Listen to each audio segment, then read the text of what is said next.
Halo guys, balik lagi sama gua Lucky ID. Seperti biasa sebelum mulai videonya, buat kalian yang sudah dukung channel Min selama ini, terima kasih banyak ya guys. Dan buat kalian yang belum subscribe, silahkan di subscribe karena subscribe itu tidak bayar, alias gratis. Dan juga jangan lupa nyalakan lonceng notifikasi agar tidak ketinggalan update video dari channel ini ya guys. Terima kasih dan selamat menonton. Oke, di video kali ini kita lanjut bacain novel Mater Black chapter 2124 ya guys. Lanjutan dari kemarin diceritakan bahwa orang tua itu bertanya, tetapi para murid Kuil Azures pun tidak tahu bagaimana menjawabnya. Saudara laki-laki muda yang gemuk dan saudara laki-laki senior berwajah biru telah pingsan dan belum melihat proyeksi orang kuat itu, dan Diakon tahu masih bergumam pada dirinya sendiri dengan putus asa. Dua tahap tahu tingkat pertama yang tersisa tidak dapat berbicara. Itu semua bodoh. Melihat ini, lelaki tua itu mau tidak mau mengendus dingin. Ekspresinya tidak senang. Tahu Ming, apa yang kamu lakukan? Di sampingnya seorang pria paruh baya dengan kaisar. Senior tahap pertama memandang Diakon tahu mengerutkan kening dan berteriak. Teriakan itu sampai ke telinga Diakon Dao seperti palu godam yang mengenai jantungnya, dan kekuatan misterius terdengar tiba-tiba menyebabkan Tao Ming memuntahkan seteguk darah. Tapi dengan cara ini mata Tao Ming yang longgar akhirnya kembali fokus dan kemanikan menjadi tenang, dan dia melihat sekeliling dengan tan kosong. Dan setelah melihat para tua dan yang lainnya, tubuhnya bergetar dan dia berteriak bahwa telah melihat wakil kepala istana dan pelindung penatua. Jangan bertele-tele. Pria paruh baya yang menggunakan teknik rahasia jiwa ilahi untuk membangunkan Tao Ming memberikan suara rendah. Katakan padaku apa yang terjadi di sini dan siapa yang datang ke sini. Siapa yang datang ke sini? Gumam Tao Ming pada dirinya sendiri. Pemandangan mengerikan barusan tiba-tiba muncul di benaknya, dan dia ingin melihat token berubah menjadi abu yang mengalir melalui ujung jarinya. Dan wajahnya terkejut, berlutut langsung di tanah dan berkata dengan ngeri, "Tuanku, maafkan aku, bawahan ini tidak bermaksud seperti ini." Melihat ini, lelaki tua itu menggelengkan kepalanya perlahan. Ayolah. Di sisi lain, seorang gadis yang tampak baru berusia 17 atau 18 tahun tiba-tiba berkata, "Tentu saja dia seperti masih muda, tetapi dia adalah master nyata dari Emperor. Tidak tahu kekuatan misterius apa yang dia gunakan." Dan tubuhnya melayang di udara.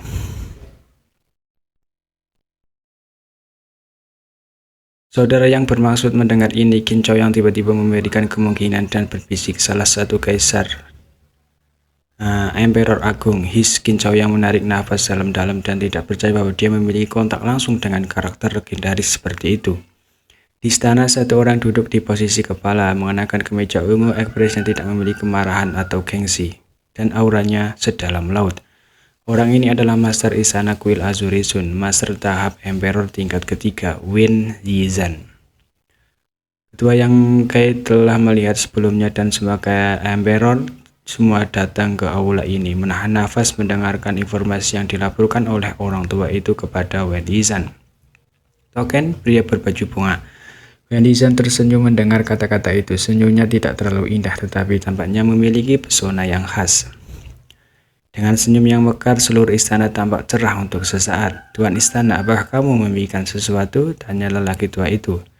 Kiu tua, Wen Yizhan sama sekali tidak terlihat seperti kepala istana, dan dia sangat santai saat menghadapi wakil kepala istana Kiuran di depan semua orang. Ini membuat urat biru lelaki tua itu melompat di dahinya, tetapi orang lain tidak bisa menahan tawa. Sebuah lengkungan kecil muncul di sudut mulut Guo Qiaoting dan temperannya yang dingin. "Karena kamu sudah memikirkannya sendiri, mengapa repot-repot bertanya padaku?" kata Wen Yizhan, mengulurkan tangan untuk mengambil seikat buah roh di sebelahnya. Mengangkatnya tinggi-tinggi ke atas kepalanya, menggigit satu persatu, dan yang lainnya digigit oleh yang lain. Makan seteguk makanan. "Tuan istana," Kiuran tidak bisa menahan diri untuk tidak berteriak. Baiklah."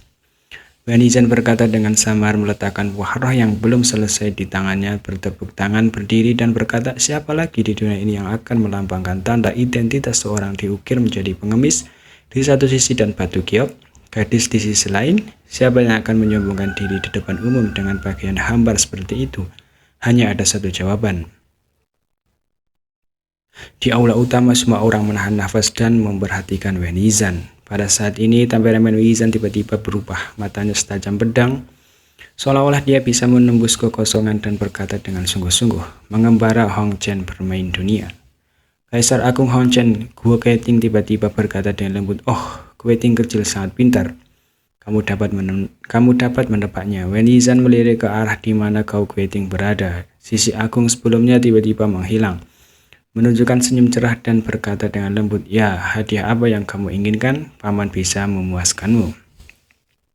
Sudut mulut Gue